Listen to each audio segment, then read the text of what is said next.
ඔන්න ඉතින් අද 2025 10 වෙනි මාසේ 5 වෙනිදා.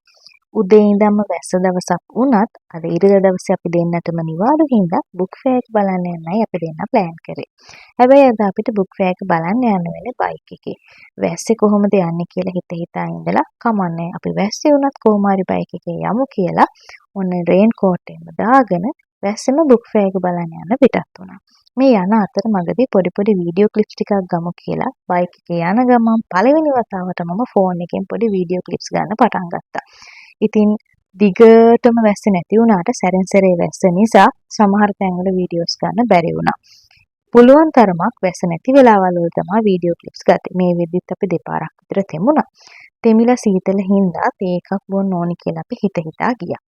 අපි කලින් අවුරුදු වල බුක් ෆෙයාර් එකට යනකොටත් තේ බොන්න පාර දෙපැත්තේ ගස් තියෙන අර බඩේරිමු තම්බන වගේ තැන් තියෙන්නේ. අන්න ඒ වගේ තැන්වල රසම රස උණු රොටි තියෙනවා.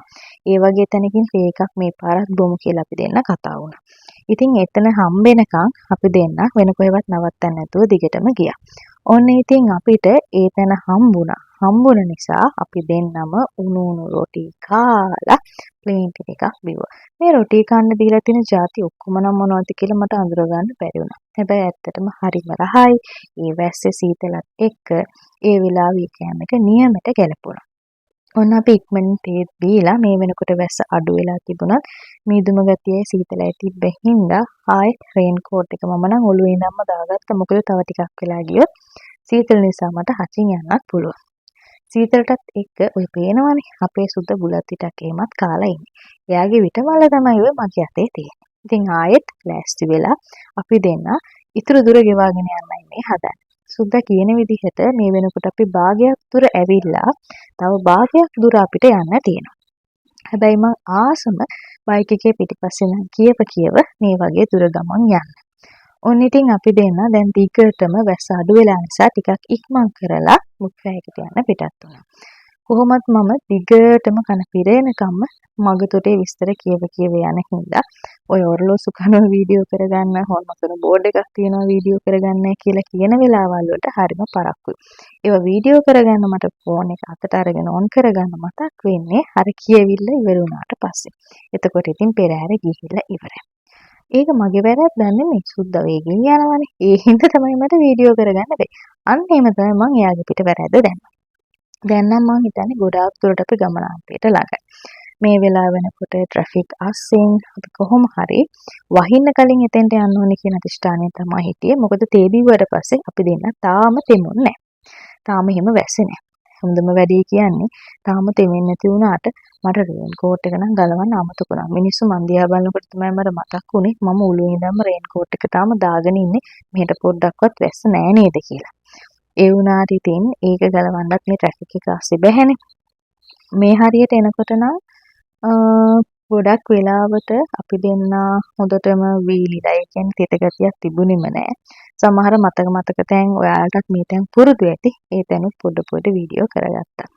ඕන ඉතින් අපි දෙන්නට දැන් තියෙන ප්‍රශ්නේ තමයි මොනවද මේ පාර ගන්න පොත්. ස්වර්ණ පුස්තක සම්මාන දින පොත් ගොඩක් අපි ගිය අවුරුදු වල ගත්තා. මොකද අපේ තාත්තා කැමති ඒ පොත් කියප. එයාටත් පොත් ටිකක් ගිහින් දෙන්න ඕනේනේ.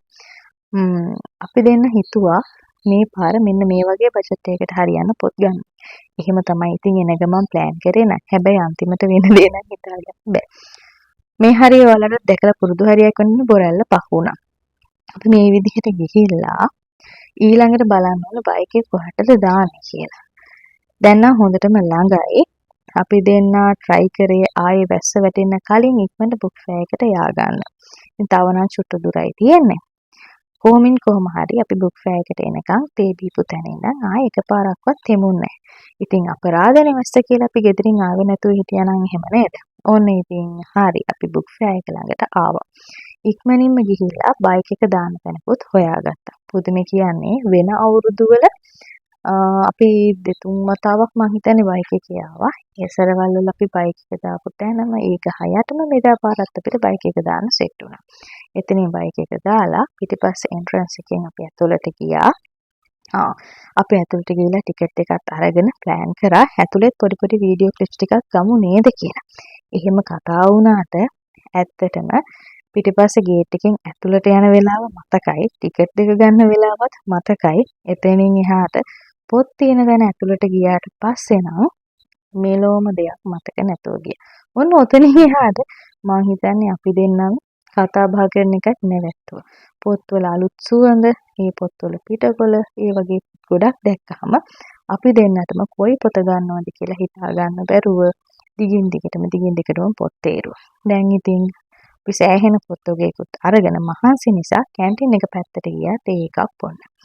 අපි දෙන්නම තේ එකකුයි ටී එකකුයි බීලා ඔන්න දැන් ඉතින් ගත්තු පොත් ටිකත් වරට පරේ එල්ලගෙන ආපහු එන්න තමයි මේ පිටත් වෙන්නේ. ඒ අතර නිලුම් කුල්ලේ පාට ලයිට්පත් වෙන එකත් පොඩ්ඩක් ඉතින් වීඩියෝ කරගත්තා. වෙලාවකට ඉතින් මගේ අර සිඟිති මොලෙත් එනවනේ. ඒවත් එක්ක මම එකපාරටම ලයිට්පත් වෙන එක පෙන්නපුවාම ඒක මතක් වෙන්නේ සුද්ද ඒකත් වීඩියෝ කරගත්තා. දැන් ඉතින් මතක සටහනක් විදිහට සෙල්ෆියක් ගන්න ඕන නිසා වටපිට බලලා ගැලපෙන තැනක් කියලා හිතලා ඔන්න උතන අපි සෙල්ෆියකුත් ගත්තා.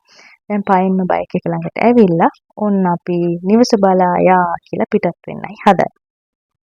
මේ වෙලාවෙ ඉඳන්ම දිගටම ආයෙමත් කියවන්න පටන් ගත්තා. මං හිතන්නේ එකෙන් 4න් එකක්වත් සුද්දට ඇහුණද දන්නේ නැහැ. කොහොමත් එයාට ඒක පුරුදුයි. මොකද ඔය බයික් එකේ පිටිපස්සේ ඉඳගත්තු වෙලේ ඉඳන් කච ගාන එක මගේ පුරුද්දක් වෙලා තියෙන්නේ. එයාට ඒ වගේම භාගයක් ඇහෙනවා ඇති භාගයක් ඇහෙන්නේ නැතුව. සමහරට ඇහුණත් ඇහෙන්නේ නැහැ වගේ ඉන්නවද දන්නේ නැහැ. දැන් ඉතින් අපි ඔහොම එන ගමන් රට කොහෙන් හරි කාලා යන්න තමයි හිතාගෙන ආවේ. ඔන්න ඉතින් චතුමදුර හොටෙල් කියලා එකක් හම්බුණා. අපි එතන රයිස් එකක් ඕඩර් කරලා කන්න ගත්තා. කියන්න සතුටු යාළුවනේ. එතන කෑම හරිම හොඳයි. සර්විස් එකත් හොඳයි. අපි දෙන්න බඩගින්න හිටියේ හින්දාද මම දන්නේ කෑම එක රසට දැනුණා.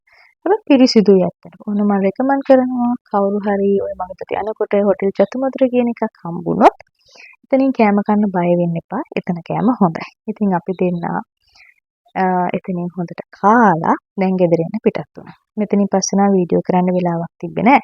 නිදිමතයි හොඳටම මහන්සි. ඉතින් ඊළඟට ගෙදර ආවට පස්සේ අපි ගෙනාපු පොත් ටික දැක්කහම නම් මහන්සි ආයෙත් නැතුව ගියා. තමයි අපේ වත්කම.